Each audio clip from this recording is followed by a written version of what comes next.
여러분 안녕하세요. 찾아가는 새벽기도 시카고 한인제일 연합감리교회 조선영 목사입니다. 오늘도 변함없는 주님의 은혜와 평강이 저와 여러분의 삶의 종일 풍성하기를 기도합니다. 오늘 말씀은 디도서 1장 4절에서 9절까지 말씀입니다. 같은 믿음을 따라 나의 참 아들 된 디도에게 편지하노니 하나님 아버지와 그리스도 예수 우리 구주로부터 은혜와 평강이 내게 있을지어다. 내가 너를 그레데에 남겨둔 이유는 남은 일을 정리하고 내가 명한 대로 각 성에 장로들을 세우게 하려 함이니 책망할 것이 없고 한 아내 남편이며 방탕하다는 비난을 받거나 불순종하는 일이 없는 믿는 자녀를 둔 자라야 할지라. 감독은 하나님의 청지기로서 책망할 것이 없고 제 고집대로 하지 아니하며 급히 분내지 아니하며 술을 즐기지 아니하며 구타하지 아니하며 더러운 이득을 탐하지 아니하며 오직 나그네를 대접하며 선행을 좋아하며 신중하며 의로우며 거룩하며 절제하며 미쁜 말씀의 가르침을 그대로 지켜야 하리니 이는 능히 바른 교훈으로 권면하고 거슬러 말하는 자들을 책망하게 하려 함이라. 아멘.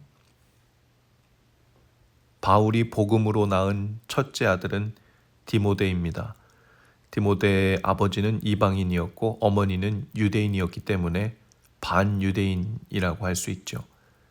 그리고 복음을 전해 낳은 둘째 아들은 디도라고 할 수 있어요. 디도는 완전한 이방인이었습니다. 바울은 교회를 개척하고는 이 두 아들들에게 교회를 맡겼습니다.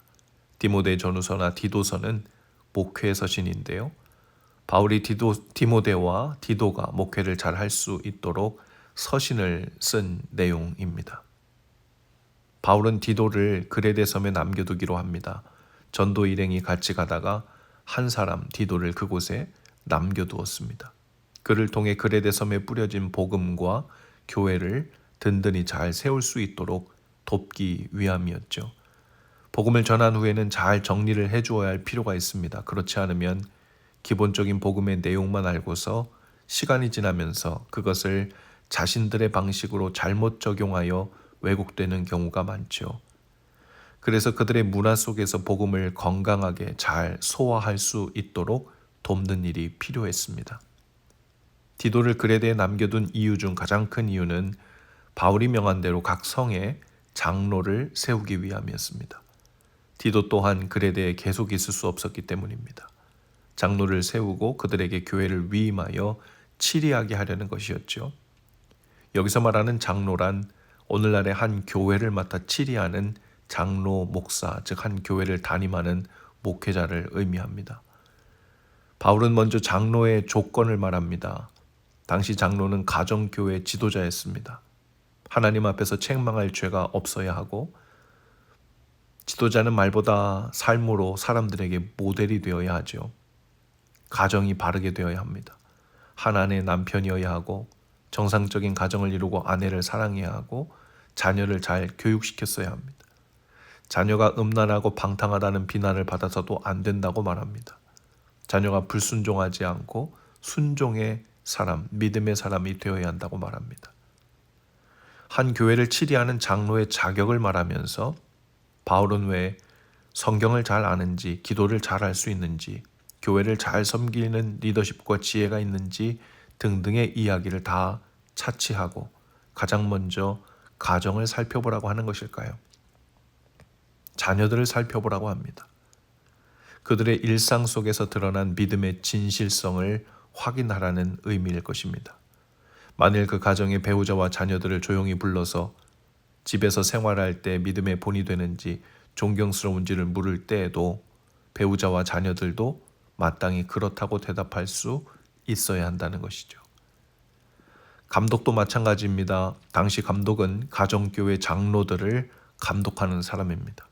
하나님의 재산도 관리하고 하나님의 사람들도 관리하는 청직이라고 볼 수 있습니다. 그러니 더욱 엄격한 기준을 들고 살펴보아야 할 사람이죠. 감독도 장로와 마찬가지로 책망할 것이 없어야 합니다. 제 고집대로 하지 말아야 한다고 합니다. 청지기가 자기 마음대로 고집을 부리면 곤란해지죠. 고집을 부리는 자는 청지기의 마음이 아닙니다. 또 급히 분내지 않고 온유해야 합니다. 청지기는 자신의 감정을 억제해야 합니다. 자기 감정, 생각, 고집, 기분을 억제해야 하죠. 모세처럼 맡기신 양들을 온유함으로 다스려야 합니다. 술을 즐겨하여 알코올 중독이 되어서도 안 됩니다.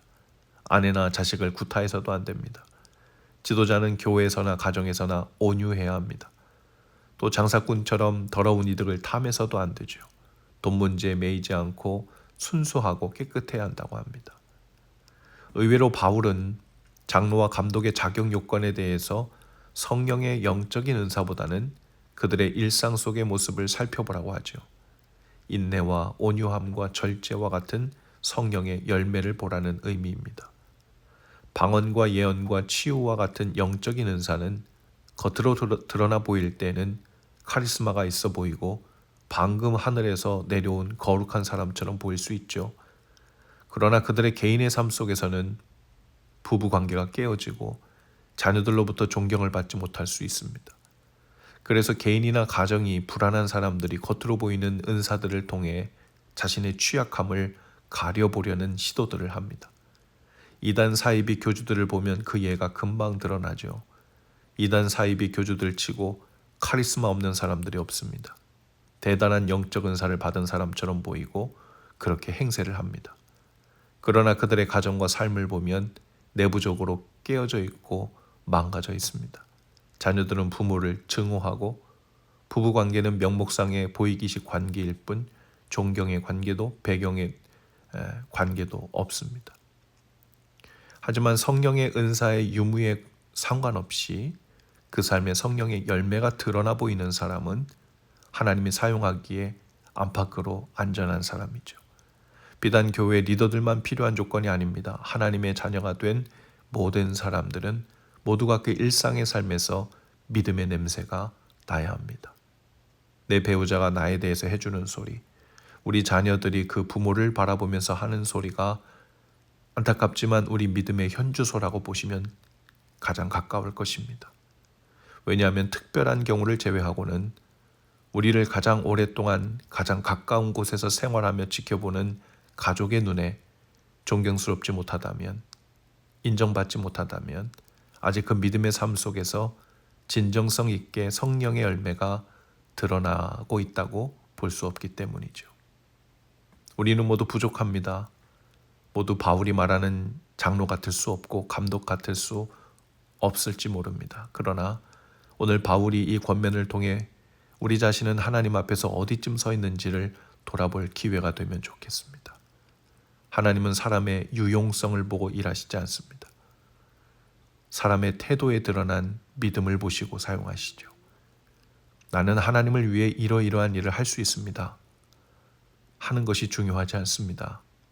그러한 동기로 일을 시작하는 사람은 많은 경우 하나님의 일이 아니라 내가 하고 싶은 일, 즉 사람의 일을 하나님의 이름으로 하려는 사람일 경우가 많습니다. 내가 하나님을 위해 무언가를 해주겠다는 사람이 아니라 하나님께서 우리를 통해 하시는 일이 중요합니다. 하나님께서 자격이 되지 않는 나를 통해 하시는 일을 기대하는 사람은 겸손히 주권을 주님께 드린 채 순종하는 사람이죠. 마지막으로 9절에 밑분 말씀의 가르침을 그대로 지켜야 하리니 이는 능히 바른 교훈으로 권면하고 거슬러 말하는 자들을 책망하게 하려 함이라 라고 했습니다. 말씀을 진실하게 따르고 지키는 사람이 될 때 누군가를 권면하여 말할 수 있는 권위가 설 수 있기 때문이죠. 사람으로서 완벽할 수는 없어도 자기 자신이 하나님의 말씀을 진실하게 순종하고 따르는 삶이 있다면 거기서 권위도 나오고 능력의 말씀도 나옵니다. 전도할 때 진정성 있는 호소력도 바로 그 삶에서 나오죠. 오늘 하나님 앞에 하나님의 자녀요, 삶 속에 선교사로 부름받은 저와 여러분이 책망할 것이 없는, 그리고 가장 가까운 사람들로부터의 조언을 진지하게 여기고 하나님 앞에 겸손히 새로워지는 은혜가 있기를 주님의 이름으로 축복합니다. 기도하시겠습니다. 주님, 저희로 하여금 성령의 열매를 많이 맺게 하옵소서.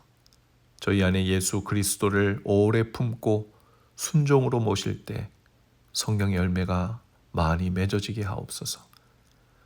우리가 생각하는 나의 모습과 열심만 바라보는 좁은 눈으로 살지 않게 하시고 나에게 붙여주신 가장 가까운 사람들을 통해 아프더라도 저희의 모습을 돌아볼 줄 아는 지혜가 있게 하옵소서.